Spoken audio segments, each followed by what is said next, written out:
Los diarios de 1947, en víspera del 25 de mayo, el 24, publicaban la noticia que el presidente, el coronel Perón, había determinado el día anterior la disolución de todos los partidos políticos que lo habían acompañado en el frente electoral para crear provisoriamente, hasta que se le encontrara un nombre, el Partido Único de la Revolución. Los que venían del radicalismo, generalmente del irigoyenismo, algunos sectores conservadores, algunos que venían del comunismo, otros que habían llegado de sectores independientes, los que venían del nacionalismo, los que habían transformado la realidad en el triunfo de Perón Quijano, empezaron a darse cuenta que se vivía con la obtención de ese gobierno un nuevo tiempo, y era la conformación de algo diferente en lo ideológico y en lo doctrinario. Eran los pasos previos para que a fin de ese año, en diciembre, se diera el puntapié inicial para la creación del Partido Peronista.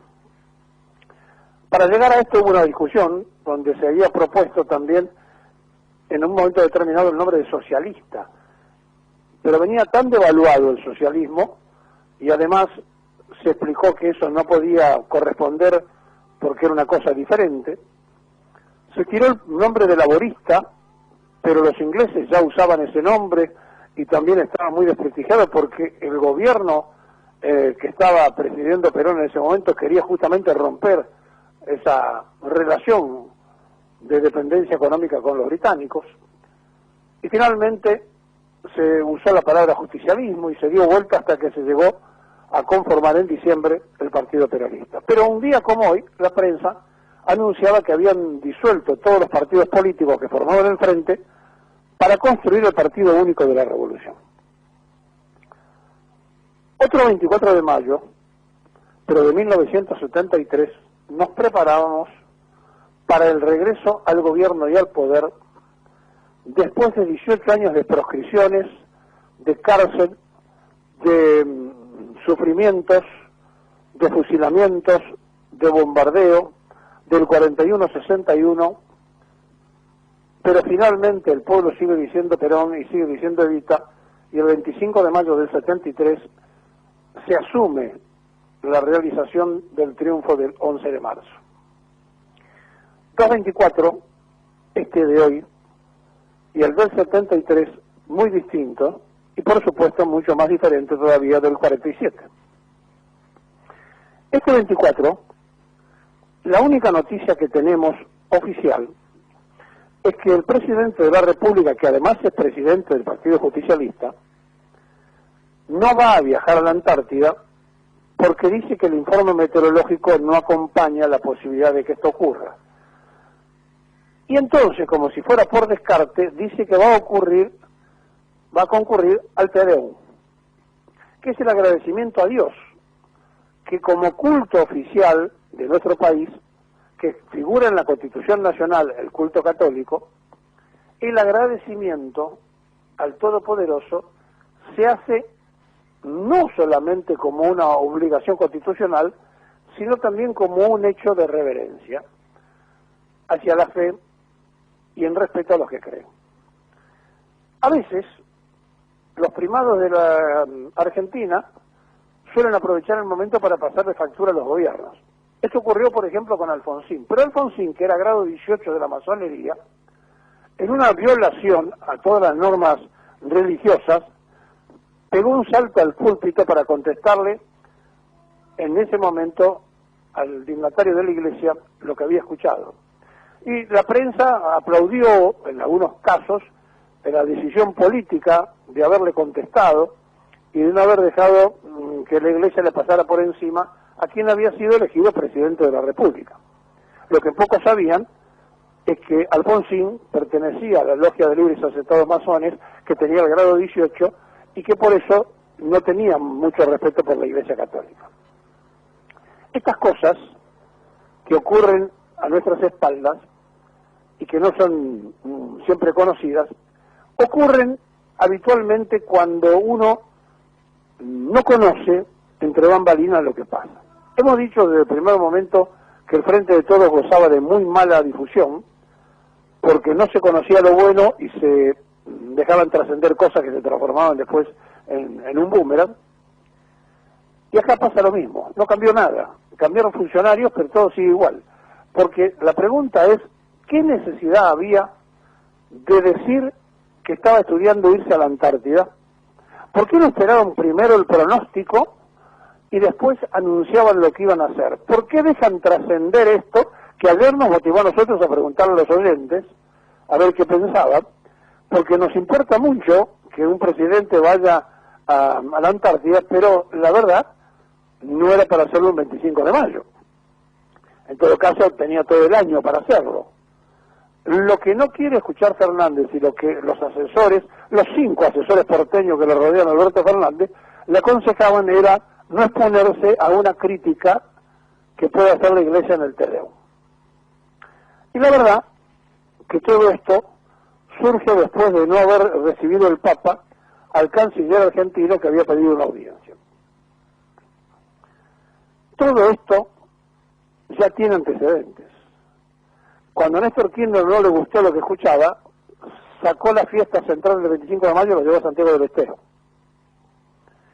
Y la verdad es que escuchar lo que dice la Iglesia a veces puede ser molesto. Y muchas veces hasta nos puede molestar lo que diga la Iglesia. Pero en realidad no hay por qué dejar trascender las cosas que son de cocina propia, porque todo esto sigue dañando la imagen en picada de quien llegó a tener un 75% a favor en la época del manejo de la pandemia y que hoy tiene la misma cifra, pero en contra en su imagen. Alberto Fernández Pérez, que no pidió ser presidente, la verdad hay que decirlo, lo pusieron allí, se encontró con que no es lo mismo ser funcionario de un ejecutivo y recibir órdenes que ser la última persona que da la orden. Y esto no es para cualquiera. Pero en la Argentina han pasado por la Casa de Gobierno innumerables cantidad de personas insólitamente que se han sentado en la silla de Rivadavia, que es una especie de silla eléctrica, porque ese sillón de Rivadavia lleva justamente eso, ¿no? La estirpe de Rivadavia, el primer endeudador de la República Argentina. A lo mejor no tenemos que decirle más el sillón de Rivadavia, que tampoco lo es, pero es una manera genérica de decir que fue el primer presidente. Estamos en un momento donde la sociedad mira todo el tiempo para ver, sobre todo la sociedad que lo votó, para ver si hay alguna mínima reacción antes de que se aproxime el peor momento y el más difícil. Pero los que lo rodean a Fernández, que lo han convencido que puede ir por la reelección, tienen las mismas encuestas que tenemos todos arriba de la mesa y saben la verdad. Sin embargo, ellos insisten para que el presidente juegue a fondo porque dicen que es la única manera de mostrar poder.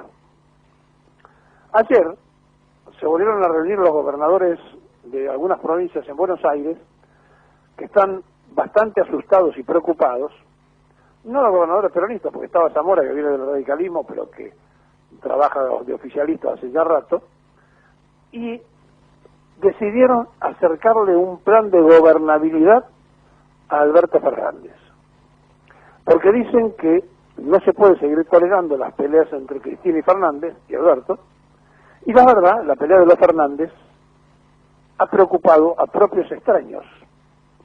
Pero como enfrente también en Cambiemos andan a los rajuños, el tema es que hay una demostración de una sociedad aturdida con su clase dirigencial.